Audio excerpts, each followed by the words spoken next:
Shri T Siddique കൂടി നമുക്കൊപ്പമുണ്ട്. ശ്രീ സിദ്ദിഖ്, ഇപ്പോൾ സംഷാദ് പറഞ്ഞു അവിടുത്തെ സാഹചര്യങ്ങൾ കൂടുതൽ എന്തെങ്കിലും വിവരങ്ങൾ അങ്ങേക്ക് ലഭ്യമാണോ? ആളുകൾക്ക് അപകടമില്ല എന്നതാണ് നമുക്കൊരു വലിയ ആശ്വാസമുള്ള കാര്യം. എന്തെങ്കിലും മുൻകരുതൽ എടുക്കേണ്ട ഒരു സാഹചര്യമുണ്ടോ? ഈ വെള്ളം ഒഴുകിച്ചെല്ലുന്ന ഭാഗങ്ങൾ എവിടെയെങ്കിലും ജനവാസ മേഖലകളിലെ ആളുകളെ മാറ്റി താമസിക്കേണ്ട അങ്ങനെ എന്തെങ്കിലും സാഹചര്യമുണ്ടോ? അത്തരം ഒരു സാഹചര്യം നിലവിലില്ല. വെള്ളത്തിന്റെ കളറൊന്ന് മാറിയിട്ടുണ്ട് ആ മണ്ണിടിച്ചിലിന്റെ ഫലമായിട്ട്. അല്ലാതെ മറ്റുള്ളതായിരിക്കുന്ന ഒരു പ്രത്യേകമായിട്ടുള്ള ഒരു സാഹചര്യം അവിടെ വില്ലേജ് ഓഫീസർ ഉൾപ്പെടെയുള്ള റവന്യൂ അധികാരികൾ അവിടെയുണ്ട്. കൂടുതൽ ടീമിനെ അങ്ങോട്ട് വിട്ടിട്ടുണ്ട്. നിലവിൽ അവിടെ താമസക്കാരും തന്നെ ഇല്ല. മാത്രമല്ല അവിടെ ആശങ്ക ഉളവാക്കുന്ന രീതിയിലുള്ള ഒരു വെള്ളത്തിന്റെ അളവ്, ഇന്നലെ കുറച്ച് കൂടുതൽ മഴ പെയ്ത ദിവസമാണ് ആ ഭാഗത്ത്.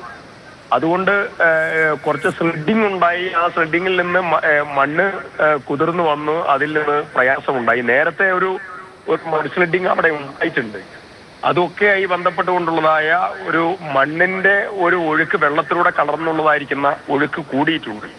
അത് പക്ഷേ ബുദ്ധിമുട്ടാക്കുന്ന സാഹചര്യം ഒന്നും തന്നെ നിലവിലില്ല. നിലവിൽ റവന്യൂ അതോറിറ്റീസ് അവിടെയുണ്ട്. ആളുകൾക്കാർക്കും ഒരു ബുദ്ധിമുട്ട് സംഭവിച്ചിട്ടില്ല. മറ്റുള്ളതായിരിക്കുന്ന ഒരു ആശങ്കപ്പെടേണ്ടതായ സാഹചര്യം നിലവിൽ അവിടെയില്ല. ശരി, വളരെ നന്ദി ശ്രീ ടി സിദ്ദിഖ് പ്രതികരണം അറിയിച്ചതിന്.